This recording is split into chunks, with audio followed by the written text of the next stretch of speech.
Cada moment tràgic de la humanitat té la seva versió humorística.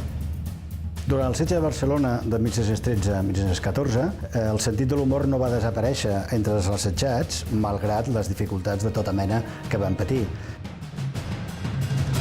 Inglesos han faltat, portuguesos han firmat, holandesos firmaran i a la fi no es penjaran. L'humor ha estat una forma d'evasió en moments de guerra, dictadura o conflicte, però sobretot una forma de subversió. Per això el poder no democràtic ha perseguit i castigat tan sovint els humoristes. Al Bor Centre Cultural, humoristes de diversos països ens explicaran com practiquen l'humor en temps difícils.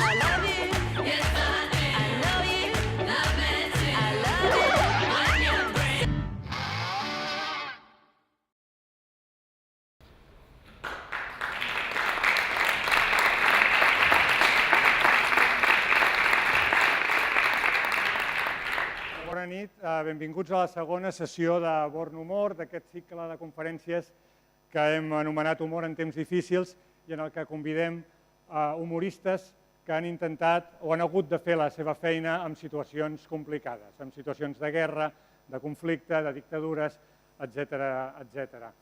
Tinc l'honor de presentar-vos avui una persona que ens parlarà de com es feia humor sota el franquisme. És Antonio Fraguas Forges, o Forges, perquè sabeu que el seu nom artístic és la traducció al català del seu cognom, Fraguas Forges. Suposo que no cal que us el presenti gaire, ell és una de les figures més emblemàtiques d'una generació d'humoristes que van haver de treballar amb un material tan preciós com perillós com era el franquisme, amb totes les seves perversitats i les seves estupideses. I dic estupideses perquè, parlant abans amb Forges, ell em deia que el franquisme era realment molt estúpid, a part de ser pervers i a part de ser cruel. Explica'ns si t'acostumaves a treballar sota la censura. Al final, ja al cap dels anys, ho adquiries com un hàbit o sempre era incòmode? Vamos a ver, la censura siempre es incómoda, ¿vale? Y la censura existe siempre.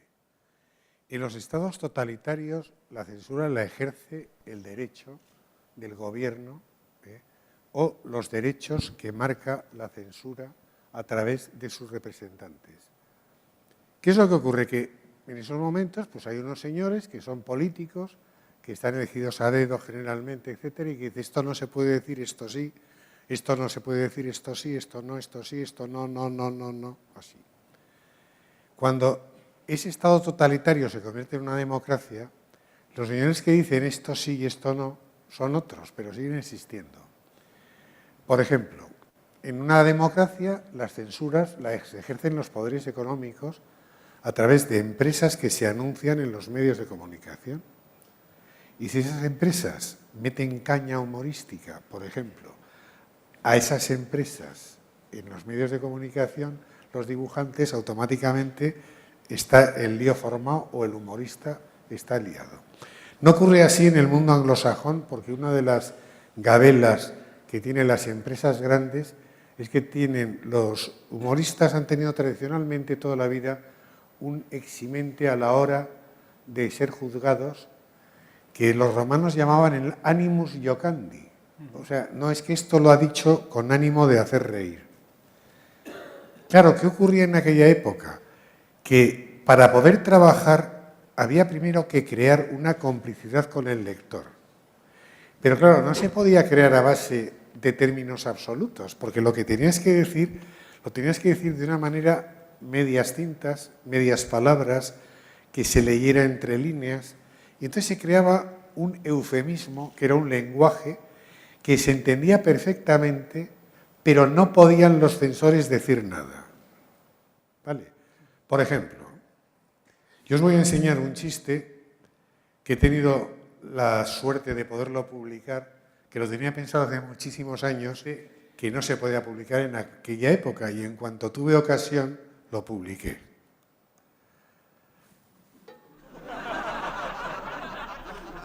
Entonces, gracias.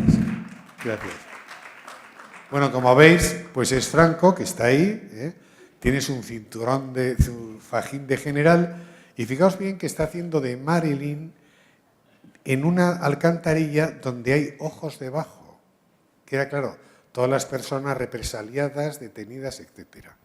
Esto era impensable. El primer dibujo que se hace político en España fue en el año 1966, lo hizo Julio Cebrián en la codorniz de la portada, y era Fraga Iribarne, ese caballero que era caballero porque entraba a caballo en todas partes. Bueno, pues ese caballero tenía una especie como de niño en brazos que ponía ley de prensa e imprenta. Eso era lo que había. Para poder decir las cosas que se decían, había que emplear ese lenguaje que con el tiempo, ahora mismo vemos lo publicado en Hermano Lobo o en el Por Favor, y los mismos autores no sabemos a qué era aquello referido. Pero eran cosas absolutamente de... O sea, por ejemplo, alguien estaba llamando a la puerta, ¿no? Y de repente ponías, en vez de toc, toc, top, top. Claro, eso quería decir tribunal de orden público, luego le iban a meter en la cárcel, luego algo. Eran todo claves que si no las conoces un poco, pues no. Teníamos otro problema más gordo que eso, que era la estupidez en general del régimen franquista. O sea, aparte de lo sanguinario, aparte de lo incomprensible, aparte de lo antidemocrático, aparte de lo dictatorial, la estupidez era una de las formas lógicas de funcionamiento del Estado. Artículo 21 de la Constitución española: todo español tiene derecho a reunirse sin tener que solicitar ninguna clase de permisos, ¿vale? Artículo 21b, ese era el B, cuando la reunión, teóricamente, a juicio de los organizadores, vaya a suponer alguna alteración de alguna clase en los servicios habituales de las ciudades o de los ayuntamientos, se informará, no se pedirá autorización, se informará a la autoridad correspondiente. O sea, si vas a hacer una manifestación por una calle, avisas a la Guardia Urbana y ya está. Eso es, digamos, la síntesis de lo que era el franquismo, que es lo que ahora, ¿vale?, quieren quitar de en medio como sea. El franquismo luchaba contra eso, ese era el principal. Había una cosa que era hasta en el Código Penal, había un artículo que decía: forman cuadrilla más de 6 malhechores armados. Y yo he visto aplicar ese código a 6 periodistas que estaban tomando notas con bolígrafo. Armas.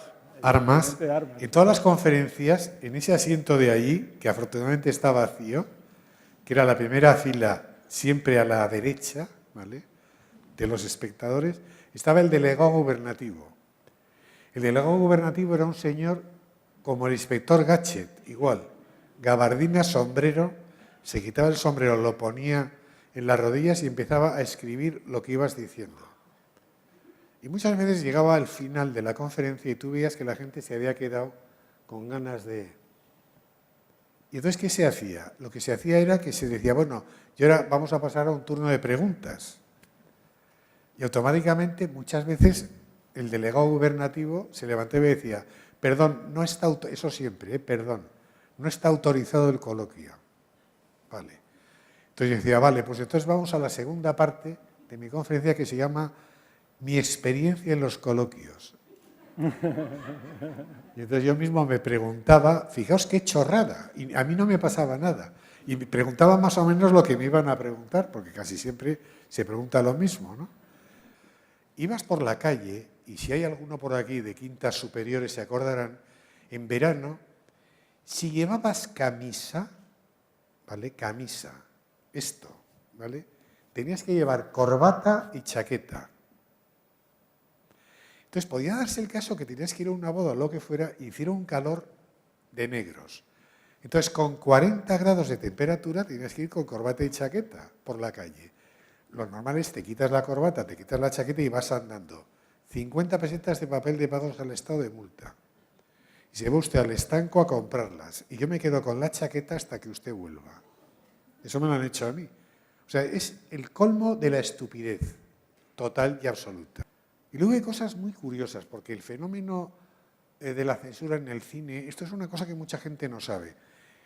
Vamos a ver, cuando los rebeldes vencen en la guerra civil, las personas que presentaban películas para exhibirse las compraban en el extranjero o las producían en España y rápidamente se ponían en los cines y se acabó el problema. Estoy hablando de los primeros 2 años. Pero en ese momento empiezan a distribuirse los poderes y en todas las ciudades se convierten en 3 poderes los poderes. Uno es el militar, otro es el religioso y otro es el dictatorial, la falange, los 3 poderes. Y sobre todos ellos estaba el poder, digamos, del capital. Entonces, ¿qué ocurre? En todos los pueblos lo mismo, de toda la península ibérica era así, porque incluso cuando Salazar, que era la época igual, era igual en el otro lado. Y entonces, yo era un importador, que era el capital, ¿vale? Y entonces alquilaba una película en Estados Unidos, me mandaban 11 copias, las mandaba a los pueblos y las proyectaba en los pueblos. Cuando el poder se distribuye, entonces resulta que el cura del pueblo ve la película y de esta no se da. Pero es que si no era el cura del pueblo, era el falangista. Y si no era el falangista, era el guardia civil.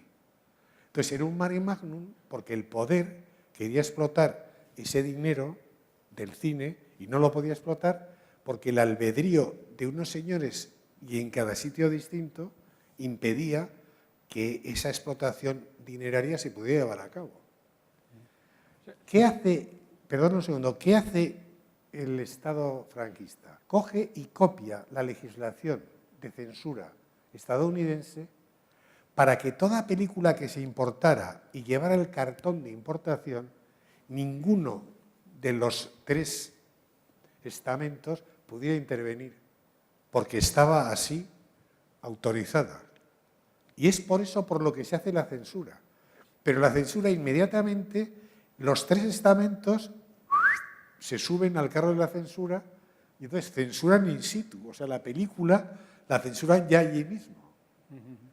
Pero el principio de todo fue exactamente garantizar económicamente que una importación de una película que valía un congo podía ser exhibida, cosa que mucha gente no lo sabe.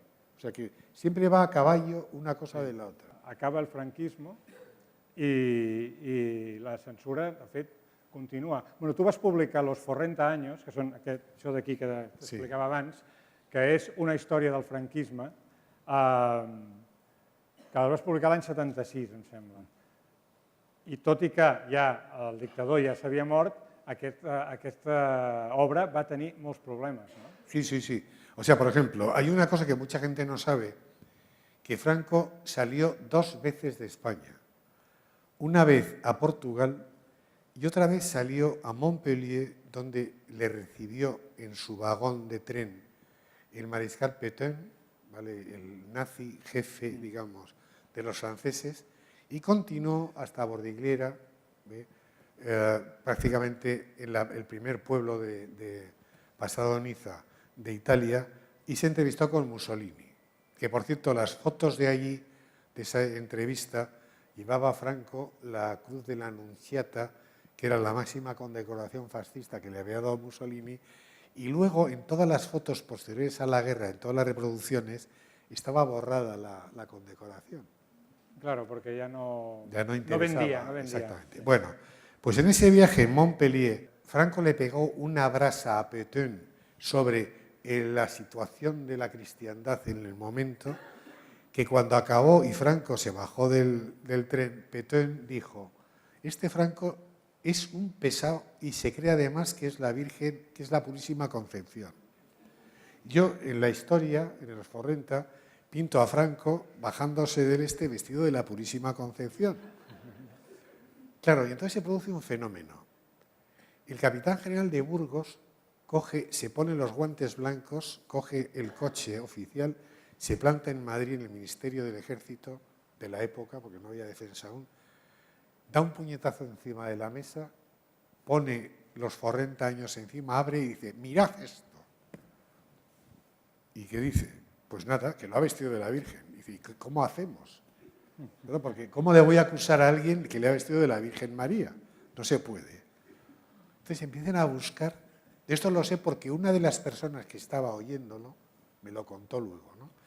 Y buscan que a Franco, yo había escrito, le habían concedido la laureada de San Fernando, no a propuesta de sus compañeros del generalato, no, que era lo que decían y tal. Había sido a propuesta de los concejales del Ayuntamiento de Madrid.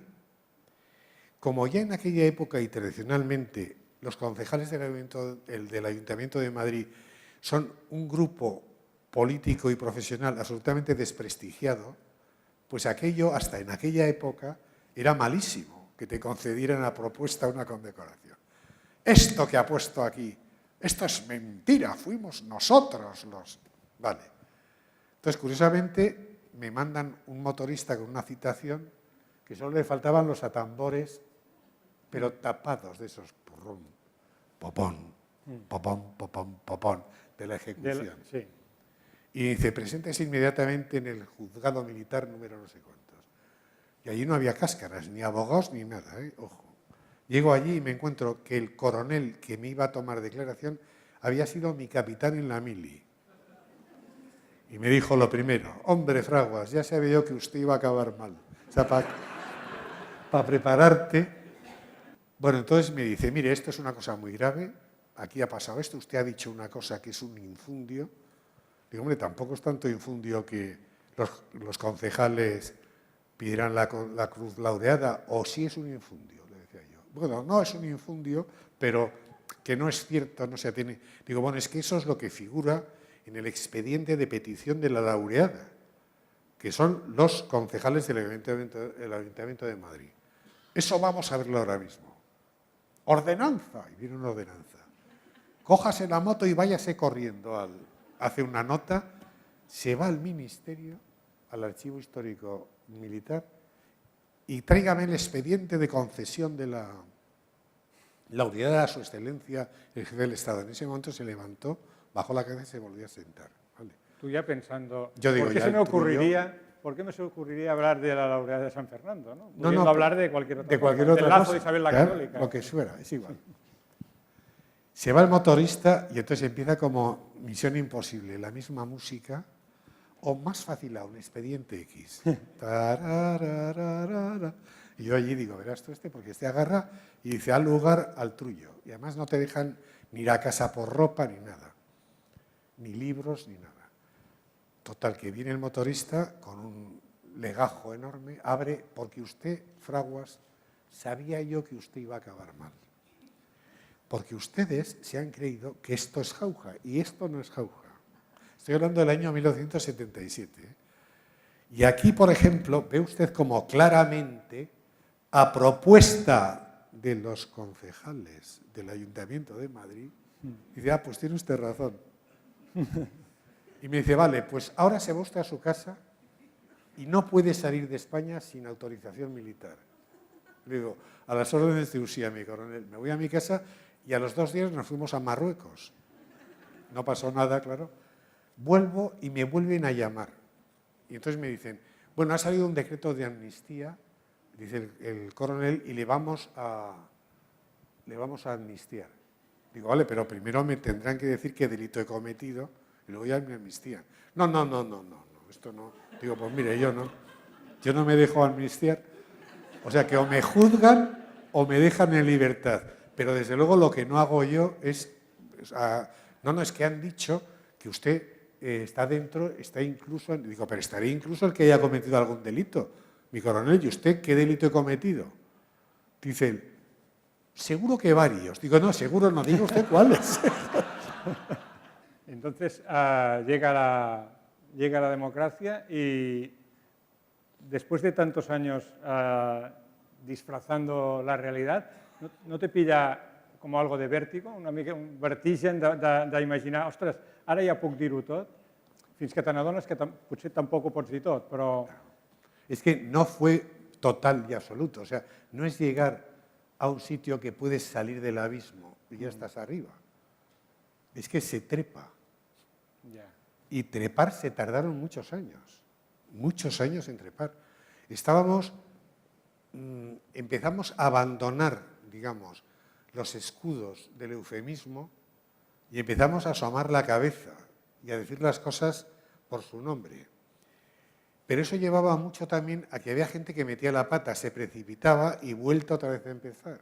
O sea, por ejemplo, a la vez justo que estaba yo en el follón este metido, que os he contado de los militares, al ver Boadella, estaba procesado. Se dio cuenta que si huía y montaba un número, iba a tener una repercusión enorme, que eso le iba a dar nombre. Y entonces, ¿qué hizo? Se fugó de España y quedó, digamos, en el aura, digamos, del follón antifranquista.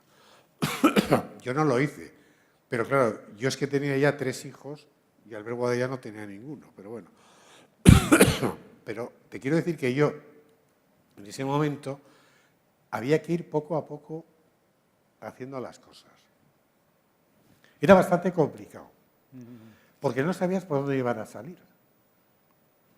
Durante el franquismo estaba claro cuál era el enemigo, cuál era el rival, cuál era el objeto sobre el que tú tenías que actuar con tu humor. Cuando llega la democracia, ¿tú crees que eso se difumina más y por tanto tú eres de los partidarios de decir, no, hay que repartir a derecha e izquierda, hay que hacer humor sobre todos, o no, o continúas teniendo un objeto de deseo, por decirlo de alguna manera, preferido? Bueno, hay una frase de Franco que dijo que todo está atado y bien atado. Sí, me suena. Y tenemos la evidencia de lo que está pasando en este momento. Es así de claro. Entonces, siempre hay algo ahí, pero claro, hay un problema que son los jóvenes. Muchas veces las personas mayores decimos que los jóvenes son conservadores, pero claro, son conservadores de la democracia. Es que esto es así. O sea, el grupo de jóvenes partidarios del conservadurismo ancestral y tradicional de la península ibérica son muy pocos. Entonces, ¿qué pasa? Que es que ese conservadurismo de la democracia en sí es un beneficio comparado con lo que nosotros hemos visto. Pero ¿qué ocurre? Se produce un fenómeno muy gracioso porque nosotros, los mayores, no somos conservadores. Y seguimos, o sea, los yayoflautas es un invento de los mayores. Sí. Y los que decimos, yo me acuerdo siempre de pequeño, en una manifestación, yo iba corriendo por la calle de Alcalá Arriba y había un señor detrás, mayor, muy mayor, detrás de un árbol, y decía el señor, me vais a perdonar los tacos y tal, pero es que fue textual, ¿no? Sí, mucho correr, la verdad es que no tenéis cojones. Yo cuando era pequeño, en la República, bueno, la que armé yo, anda ya. Sí, corred como gallinas. Total, que nos dijo eso y 3 o 4 nos paramos allí,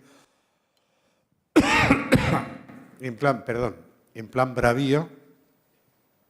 Vinieron los policías armados, los grises, nos dieron hasta el carnet de identidad. Y el señor detrás del árbol decía, ¿lo ves como además soy gilipollas? Entonces, ¿qué pasa? Nosotros decimos, es que si yo fuera joven, esto no... Hemos estado hablando antes, Manel y yo, claro, él no lo vivió, pero yo sí lo he vivido, lo que los habéis vivido vosotros, sabéis, las personas que vivimos aquello, que Franco, mucho de lo que están haciendo ahora estos, no se hubiera atrevido a hacerlo. ¿Por qué? Porque estaba toda la gente unida en contra de... Tú dices, bueno, es que Franco murió en la cama, sí, pero yo creo que fue un acuerdo de todos. O sea, que no toque lo fundamental y que haga lo que quiera. Y eso es lo que pasaba. Llegó un momento en el que el franquismo no podía mover ni pie ni pata. Así era. Porque como movía algo... Yo os quería decir esto porque muchas veces no nos damos cuenta que las generaciones que estamos viviendo en un momento no somos los protagonistas de la historia, ni somos la generación más importante. Todas las generaciones son importantes. Todas las generaciones han sufrido mucho. Todas las generaciones nos creemos fundamentales, pero no lo somos. Y somos un devenir continuo. Pensemos, por ejemplo, que desde el descubrimiento de América a nosotros han pasado la bonita cifra de 11 generaciones solo. Y desde Jesucristo a nosotros 40. Y desde la mezcla del Cromañón con el Neandertal, no más de 250. Si es que no somos nada. Si estamos ahí, llevamos 4 segundos en el reloj del tiempo del universo. Creo que nos has traído algunos dibujos para Sí. con los que intentas defender tu teoría de que lo que está pasando ahora no es tan distinto de lo que pasaba durante el franquismo, ¿no? Sí. Mirad, yo os voy a enseñar, después de haber dicho todo esto, os voy a enseñar cosas. Por ejemplo, este dibujo es una cueva y está diciendo ella, ¿qué idea? ¿Y cómo lo llamarías? Y dice él, escuela. Y está todo lleno de niños alrededor, etc. Ahora justamente ocurriría lo contrario, ¿vale? Y entonces sería Wert el que diría no escuela, y dice, ella sería, pues yo qué sé, Esperanza Aguirre o cualquiera de ellas. Bien. Y dice, este Nueva York está cada vez más peligroso. Hoy al pasar por Wall Street, si no salgo corriendo me venden un banco. Soluciones a la escasa liquidez bancaria. 5. Cajeros automáticos a los que, para que den dinero, hay que ganarles a los chinos. Estoy gafado. A la puerta de un bar he visto una croqueta caída en la acera. Y cuando he ido a cogerla, ¡zas! Viene un arquitecto a toda pastilla y me la birla. Dice, si es que los notarios en las crisis económicas sois unos pardillos. Dice, será eso. Todos estos chistes no se podían hacer en tiempo de Franco. Ninguno de ellos. Ninguno de ellos. Entonces, ¿qué pasa? Que es que el poder estaba enraizado en todos los notarios, pero ¿cómo? Banqueros, pero ¿cómo? Viva el Banco Central Europeo. Y lo van a coger los loqueros. Se han malinterpretado mis declaraciones con soluciones para la crisis. Así, cuando yo dije, yo mabro para Acapulco con la caoba, se deduce fácilmente que lo que quería decir es que hay que vigilar la inflación. Que ya está bien de falaces tergiversaciones, afirmo. Estos son cualquiera de estos de los desayunos de los lunes, estos que hacen en Madrid. Y este es el del banco, y es pardillo, pringao. Ya es hora. ¿Por qué vienes tan tarde? Dice, porque se han amotinado los becarios. Le han cortado la cabeza. Esto es auténtico, ¿no? Esto se lo hice yo a mi mujer. Íbamos andando por Javea y todo ponía se vende, se vende, se vende. Y dije yo, hay que ver. Ahí hay uno que no vende. Efectivamente había uno. Y dijo mi mujer, es que hay gente que con tal de llamar la atención... Bueno, este es un chiste de una vieja tradición española que es tomar el pelo a los obispos. Entonces se ve un infierno y está todo lleno de obispos. Y dice, no me puedo creer que aquí estemos solo nosotros. Dice, pues ya ves. Este lo tenía el obispo Sés de Huesca, que me lo pidió, que eran 2 hermanos obispos. Que eso ya... Pero bueno. Solo a ti se te ocurre en estos tiempos entrar en una inmobiliaria preguntando por un piso en venta. Dice, mujer, yo por pasar la tarde. Con lo cual podemos venir a decir que realmente algunas situaciones se repiten, pero en cambio ahora sí que ahora se pueden decir. Se pueden decir. Claro, la escasez de chistes, yo os digo, por ejemplo, este chiste. Mingote hizo uno que ponía un cartel enorme en un edificio y ponía se venden pisos, pero enorme, ¿eh? Y había un señor pequeñito que pasaba andando y decía, bueno, ¿y qué? Esa es la antítesis, vamos, no digamos es la similitud de este chiste. Sí, sí. Esto es lo que se puede decir ahora, pero en aquella época no podías decir nada tan directo como esto. Este es, he bajado la tapa del váter. ¿De qué no seréis capaces los políticos en periodo electoral? Bueno, una de las cosas que fue imposible en tiempo de Franco era hacer iconos, ¿vale? Entonces, no se podían hacer iconos, o sea, no había... Entonces, por ejemplo, nosotros, los humoristas gráficos, muchos de nosotros hemos utilizado el sistema egipcio para representar a los del trinque, ¿vale? Entonces, como veis, eso es la bandera de la Comunidad de Madrid y en vez de las 7 estrellas hay manos egipcias. Eso era imposible en tiempo de Franco. Pero aquí dice algo, o sea, no pone nada. Pero no eran estrellas, y dice el otro, eran. Pero habla algo de Gürtel o habla algo, no pone nada. Es lo que os volví a decir. Ya se ha creado un eufemismo para ir más directamente aún que dar explicaciones. Tenemos que hacer algo, dice Zapatero, y dice Rajoy, y tú más. Y dice Zapatero, pues anda que tú. La Agencia Estatal de Corruptología ha elevado a nivel de vaya morro, la alerta se lo llevan crudo. Eso va a ser de los mismos votos que se le han crecido. Por bien de todos deberías dimitir. Fijaos que no dice nada nunca, ¿eh? El saludo ideológico a través de los tiempos.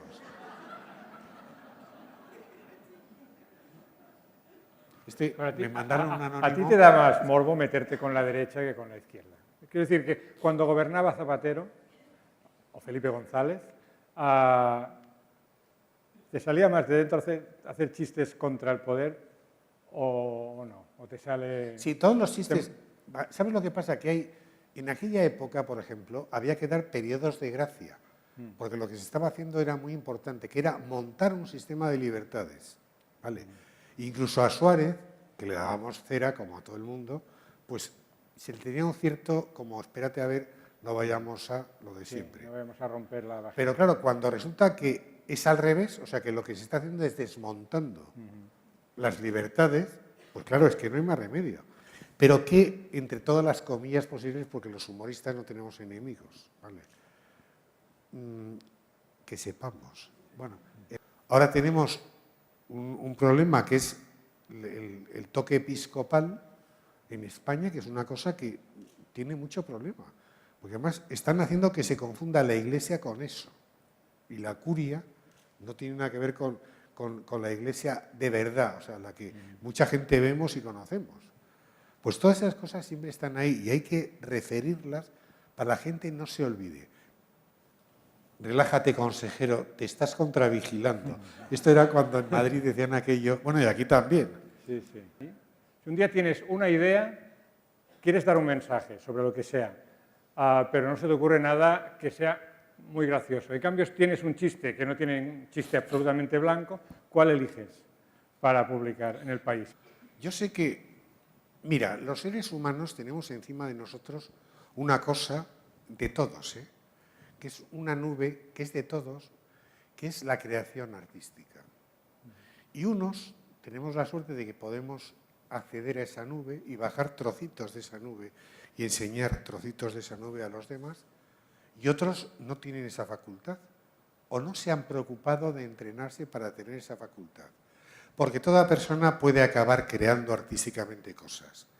¿Cómo se hace un chiste? Se sienta uno en una mesa, ¿vale? En una silla, mejor dicho, se pone un papel en una mesa y se coge un lápiz o un rotulador y se espera uno. Y de repente verás como tu mano se mueve, se acerca al papel y empieza a dibujar. Y tú dices, qué mal lo he dibujado. Pero si eso lo haces 8000 veces, acabarás haciéndolo mejor. Y de repente el personaje ha dicho algo. Y tú sales corriendo a toda la gente que puede decir, oye, mirad esto que he visto. Que en realidad estás diciendo, mirad esto que he bajado de la nube, que está aquí. Pero está aquí, o sea, yo lo tengo en la mano, pero no es mío. Si lo que yo he hecho no lo ve alguien, lo mío no vale para nada. Porque yo no tengo un otro yo. Entonces, ¿qué ocurre? Que es muy importante que sepamos que eso produce un desdoblamiento posterior. Hay una cosa muy curiosa, curiosamente, el diario Arriba, para que veas las vueltas que da la vida. El diario Arriba tenía un suplemento cultural que era donde empezamos a dibujar casi todos. Y Jaume Perich, por ejemplo, y yo, por supuesto, también. ¿Por qué? Porque el diario Arriba no tenía censura. Ya se le suponía... Se suponía que, era y sin embargo no, porque había gente como Cristóbal Páez y Rufo Gamazo, que eran dos grandes periodistas que en la puñetera vida nos dijeron ni una palabra. Fíjate qué curioso. Pero también te diré que yo no hablo con mis directores nunca. A mí mis directores nunca jamás me han dicho haz esto o no hagas esto. A mí ningún director me ha dicho esto no lo publico. Vamos a ver, es una cosa muy simple. El director es un currante del medio como tú. Gana más que tú, por supuesto, pero está mucho más pringado que tú. Y tiene una cantidad de firlollos alrededor, cuidado con esto y tal y cual, que si nosotros, tú o yo, supiéramos el follón que tienen montado, nos quedaríamos paralizados. Es decir, no puedo hacer nada. Solución. Creo que es legal ponérselo fácil. O sea, trabajar tanto el producto en la manufactura que sea indiscutiblemente publicable. O sea, yo siempre pienso que mi director, donde haya estado yo, tiene que coger el dibujo y sin mirarlo, mandarlo al taller sabiendo que no hay problema. Cuando tú me dices eso, yo te digo que hasta ahora, yo en los sitios donde he estado, creo que he funcionado así. Claro. Pero desde que era un crío. Tú me dices, si te dicen en La Razón que vas a ganar más pasta, digo, no, eso no es relevante. Si te dicen que vas a publicar lo que te dé la gana, digo, sí, eso está bien, pero si sigo teniendo lo que tengo, intentaré seguir sacando, porque ya sabéis que ahora los abuelos estamos sacando a los nietos adelante y a los hijos también otra vez y tal y cual, pues entonces ya te diría que a lo mejor sí, porque yo no digo de este agua no beberé nunca porque no puedes decirlo. Y todos nos pasa lo mismo, los de Telemadrid. ¿Por qué no se fueron en el momento de que eran manipulados? Si, macho, pero el GBT, que es que está en la calle. Sí, sí. Y la calle es solitaria, fría y adusta. Claro. Y yo me acuerdo que siempre en la Codorniz había una cosa que se llamaba, que luego lo seguimos haciendo siempre en todas, que se llamaba el chiste de la mariposa. Tú pintabas una flor y una mariposa, ¿vale? Por ejemplo, entonces la mariposa decía, ¿por qué? Entonces el censor se tiraba 2 días y a la semana siguiente mandabas cambiado el mismo chiste, pero estaba la flor aquí y aquí la mariposa, y decía la flor, porque me da la gana. Y otra vez, ¿y esto porque era? ¿Por qué? Y esto porque me da la gana. Y luego les metías todos. A mí uno de los pocos chistes que me censuraron fue en la Olimpiada de México, año 1968. Se ve a un agricultor que está cavando un payés y en vez de tener barretina tiene boina, ¿vale? Y la boina se le ha quitado un perro. Y el perro está como si fuera a lanzar disco y está él pensando México con los oros olímpicos, el perro, 1968. Y el lápiz del censor tachado en verde ponía, no procede por intentar propalar la especie de a que los campesinos les roba todo el mundo. Claro, decidme eso qué es para coger el ascensor, tú estás... Sí, sí. Y luego cosas de televisión que era tremendo, o sea, lo de televisión ya era de cine. Pero siempre había trucos para, por ejemplo, si ibas a sacar una maciza, muy maciza, como Irane Ori, ¿vale? Irane Ori, sí. Eso es, tenías que intentar potenciarlo sacando alguna figura reflejada religiosa que diera conflicto, porque entonces esto, lo de Irane Ori pasaba, la maciza pasaba, y sin embargo el conflicto se cortaba. ¿Tú les diste trabajo al dúo dinámico? No, no. ¿Eso es verdad? No, es una cosa parecida, pero no es exactamente. Yo estaba montando la televisión aquí en Miramar. En Miramar es donde está ahora el Hotel Miramar. Había antes un Hotel Miramar, pero tuvo problemas de dinero, lo que fuera, y se lo quedó en la Diputación de Barcelona. Entonces, cuando vinimos a montar la televisión, nos dieron ese hotel. Estábamos montando la infraestructura técnica de toda la televisión. Y luego había otro equipo que estaba en Tibidabo con la emisora, ¿vale? Y Belmunt, Alpicat, toda la serie de enlaces. Y una tarde estábamos trabajando nosotros ahí en el montaje y de repente llamaron a la puerta, ¿vale? Top, top, pues lo que decía antes, toc, toc. Entonces salgo yo a abrir. Buenas, buenas. Mire, que es que ¿esto es televisión española? Sí. Es que nosotros cantamos. Te hablo de, claro, es que te estoy hablando del año 58, o sea, que era... Y nosotros cantamos y tal y querríamos a ver si podíamos actuar. Bueno, pues es que no tenemos la televisión puesta aún, macho, ¿cómo no podéis actuar? Y si nosotros le dejamos una tarjeta, nos llaman. Sí, sí, cómo no. Nos dejaron una tarjeta y 2 teléfonos. Uno de la empresa donde eran delineantes que me parece que era de construcciones aeronáuticas, algo así, y otra de la Casa del Alto. Y de repente veo que en la tarjeta pone dúo dinámico y entre paréntesis, antes dúo no sé qué, que era el nombre de ellos, anterior. Es eso. Y bueno, pues os llamamos, y les llamamos. Yo le llamé a ellos para decirle, oye, que ya podéis venir. Y vinieron y cantaron gratis, además, ¿eh? Y cantaron en una prueba de televisión. O sea, que nosotros todas las mañanas dábamos 1 hora de prueba y por la tarde otra hora de prueba para probar que se viera bien en todas las áreas de Barcelona metropolitana. Porque si metes la carta de ajuste no es suficiente. Ves si enfoca o no, pero no ves el ruido. Por eso había que meter imagen real, ¿no? Y ellos cantaron, pero no una vez, me parece que cantaron un par de veces. Sí.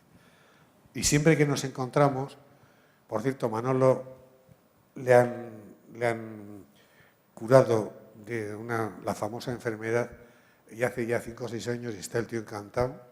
Y son gente muy maja, también os lo digo. Hola. Antonio.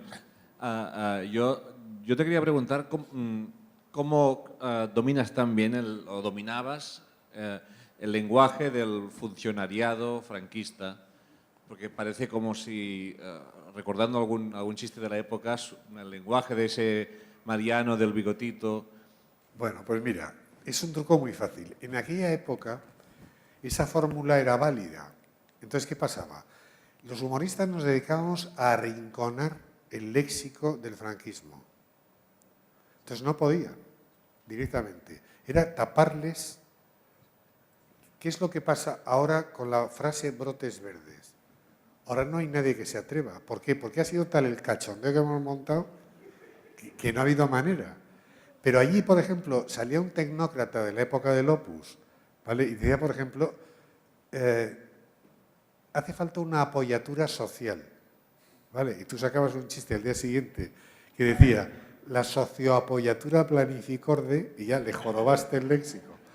Entonces, claro, tú ibas limitándoles, cortándoles y les dejabas sin discurso. Pero no te lo digo que lo hiciéramos a posta, y esto te lo cuento a vistas, ¿no? Tú ves cualquiera de los dibujos de